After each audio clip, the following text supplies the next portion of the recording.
सम्मानित मुल्क के मालिकों, मैं बौद्ध भिक्षु सुमित रतन आज फिर एक राजवंश की गौरव गाथा आपके बीच में लेके आया हूं। उस राजवंश का नाम है यादव, यदुवंशी, गोप, अहीर या अन्य बहुत सारे नामों से भारत में इन्हें जाना जाता है। मैं एक भी पुराण की बात नहीं करूंगा, सिर्फ इतिहास की बात करूंगा। और मैं बता दूं कि जितनी भी जातियां पशुपालक हैं, खेतीबाड़ी करने वाली हैं, पूर्व में वो सारे की सारी खत्ती और क्षत्रिय रही हैं। पाली भाषा में खत्तीय कहा जाता है और उसे संस्कृत में क्षत्रिय कर दिया है। और खत्ती का मतलब है जमींदार, खेतीबाड़ी वाला व्यक्ति। ये यादव जाति भी पुरानी जमींदार और खेतीबाड़ी वाली रही है। ये भी बीच बीच में कई बार राजा रहे हैं, जिनका मैं जिक्र आपके बीच में करूंगा। सबसे पहले मैं चर्चा करना चाह रहा हूं देवगिरी के यादवों की चर्चा। इतिहास उठा के देखिए, आपको मिलेगा कि देवगिरी के यादवों ने भारत के छोटे से भूभाग पर लंबे समय तक शासन किया।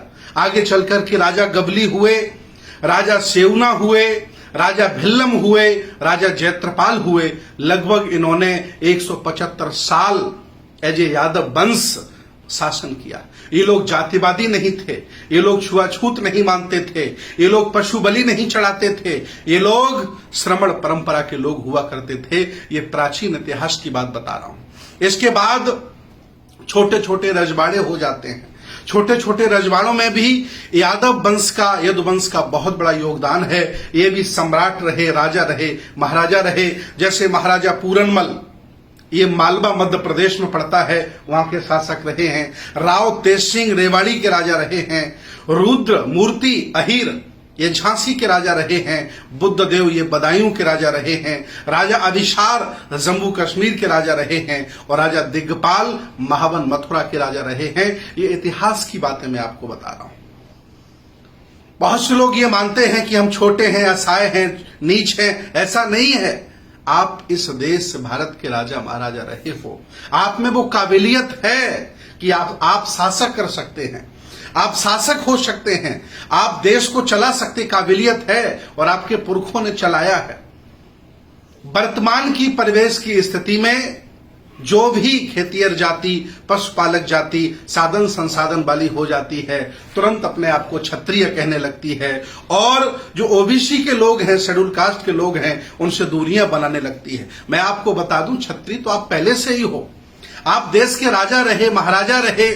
आज जो शासन कर रहे हैं, कभी तुम्हारे घर में हल चलाया करते थे, तुम्हारे घर से भीख मांग करके पेट पाला करते थे। आप क्षत्रिय हो, लेकिन तब आप इस देश भारत के बड़े बड़े शासक रहे, जब सब लोगों को जोड़ने की काबिलियत थी आप में। आज काबिलियत नहीं है तो आप शासक नहीं हो पा रहे हो। याद रखिएगा यादव परिवार के लोगों, इतना ही नहीं, इतिहासकारों ने यादव, अहीर और बनाफर को भी एक लिखा है। आप कितने सहमत होंगे नहीं होंगे अलग विषय है, लेकिन इतिहास की बात है जो आईएएस की तैयारी में भी पढ़ाई जाती है, वो ये है कि जो आला उदल हैं, इनको बनाफर कहा गया है। और बनाफर, अहीर दोनों में बहुत बड़ा अंतर नहीं है। अर्थात बड़े लड़ैया, मोहबे वाले। ये आला उदल भी यादव परिवार के हैं, ऐसा इतिहासकार लिखते हैं। मैं आपको बता रहा हूं। आगे चल करके स्वतंत्रता संग्राम की लड़ाइयां लड़ी, अन्य बहुत सारे युद्ध हुए, उनमें भी बहुत सारे यादव जमींदार राजा, जैसे राजा मोहनलाल, बहुत बड़ा नाम है, बड़े लड़ाके थे। राजा राव गोपाल देव बड़े लड़ाका थे, ये प्लासी के युद्ध में रहे राजा मोहनलाल जी। इसके बाद राजा रंजीत सिंह यादव और राजा प्राण सुख यादव, ये जमींदार राजा थे। इन्होंने अंग्रेजों के खिलाफ, मुसलमानों के खिलाफ देश की रक्षा के लिए बहुत बड़े बड़े युद्ध लड़े, जैसा कि इतिहास कहता है। इतना ही नहीं, इस परिवार में पेरियार ललई सिंह यादव जैसे लोग पैदा हुए, जिन्होंने सच्ची रामायण की चाबी लिखकर पूरे देश को चौंका दिया और बताया कि जो इतिहास में लिखा है वो सब सत्य नहीं है, जो किताबों में लिखा वो सब सत्य नहीं है।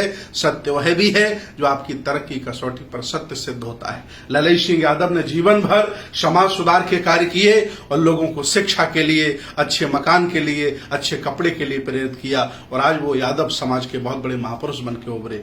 इतना ही नहीं, इसी परिवार में बिंदेश्वरी प्रसाद मंडल जी जो बिहार के मुख्यमंत्री भी रहे, मंडल वहां यादव लोग लिखते हैं, ये यादव हैं। इन्होंने मंडल कमीशन बनाया, पिछड़ा वर्ग आयोग गठन किया, कितनी बड़ी सिफारिशें आज भी इतिहास में उनका नाम दर्ज है। इसी के तर्ज पर श्रमण परंपरा के लोग मंडल के साथ खड़े थे और ब्राह्मण परंपरा के लोग कमंडल के साथ खड़े थे। बंटवारा था, लेकिन आज भी बहुत सारे लोग इस बात को नहीं समझ पाए। इसके बाद और भी बहुत सारी इतिहास की बातें हैं। मॉरिशस के राष्ट्रपति प्रविंद्र जगन्नाथ जी राष्ट्रपति रहे, यादव हैं। और बहुत सारी ऐसी बातें हैं जिनको हम नहीं बता सकते हैं, समय कम होता है। लेकिन कुल मिलाकर के ये परिवार राजशाही रहा, शासक रहा, ये लोग लड़ने भिड़ने वाले रहे, ये लोग बहादुर रहे, ये लोग कभी भी ये मानसिक गुलाम नहीं रहे।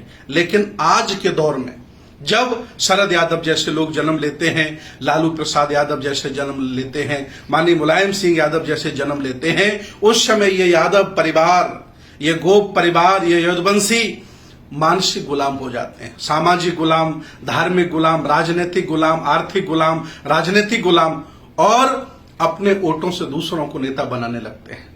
लेकिन हाँ, ये लोग जब पैदा हुए, इन्होंने इनका स्वाभिमान जगाया, इन्होंने इकट्ठा किया, तो परिणाम ये आया कि आप लोगों ने छोटे छोटे राज्यों की सत्ताएं भी संभाली।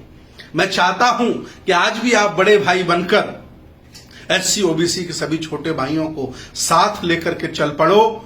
मैं दावे के साथ कहता हूं 5 वर्ष नहीं लगेंगे, ये भारत आपके पास होगा, आप इसके शासक होंगे, और छोटे भाई भी छोटे छोटे स्थानों पर शासक होंगे, और आप फिर पुनः अपने पुरखों का गौरव स्थापित कर सकते हो। लेकिन जाति का भूत, जाति का गर्व, क्षत्रिय होने की कहानियां, अपने आप को स्थापित करने की कहानियां, व्यक्तिवादी हो जाना, विचारधारा को छोड़ देना, ये हमें पीछे धकेल देता है। मैं आज भी अपील करता हूं यादव परिवार के लोगों से, कोई आप लोग छोटे लोग नहीं हो, कमजोर लोग नहीं हो। इतिहास बताता है, मैं आपके सामने कह रहा हूं, इतिहास उठा के देखिए। ये जो मैं बता रहा हूं, इसके लिए मुझे कम से कम 10 किताबें को अध्ययन करना पड़ा, तब जाकर ये सारी बातें आपको मैं बता पा रहा हूं। आप शासक रहे हैं, राजा रहे हैं, और आज फिर पुनः आप राजा हो सकते हैं। सब लोगों को साथ जोड़ करके चलिए, और आप कभी भी मनुवादी नहीं रहे, कभी भी आपने बलि नहीं चढ़ाई, कभी भी आपने जातिवाद नहीं किया,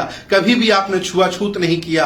अर्थात आप श्रमण परंपरा के व्यक्ति रहे, बुद्ध की संस्कृति को आगे बढ़ाने वाले लोग रहे। आज ये भारत, ये सेकुलर भारत, ये श्रमण भारत, बुद्ध की संस्कृति का भारत एक बार फिर आह्वान करता है, आओ और सब लोगों को साथ लेकर के भारत के शासक बनने तक का सफर तय करो।